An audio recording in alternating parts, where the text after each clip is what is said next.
at Teddy.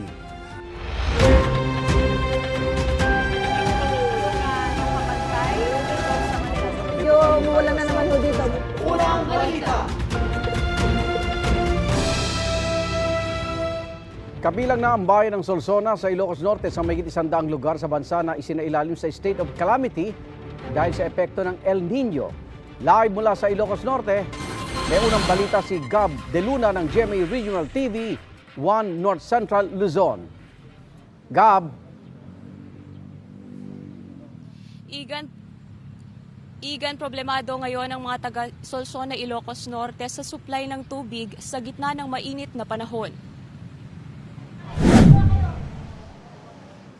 Walang tubig sa mga gripo. Natutuyo na rin ang mga balon.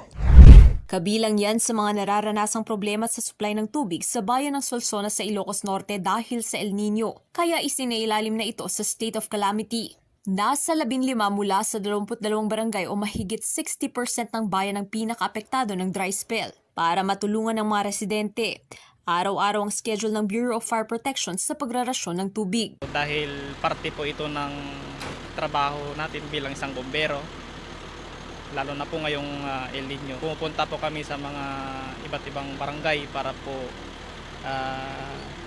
mag-supply o magbigay ng tubig sa ating mga kababayan.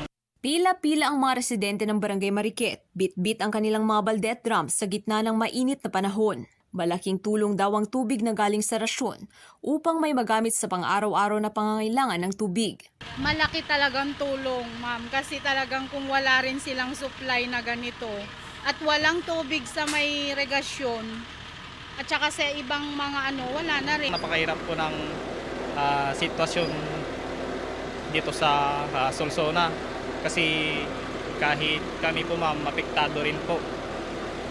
Kaya wala na po kaming mapagkuhanan po ng tubig din. Doon na po kami sa irigasyon nagre-refill ng tubig. Sa buong bansa, mahigit 100 lugar na ang isinailalim sa state of calamity dahil sa epekto ng El Nino.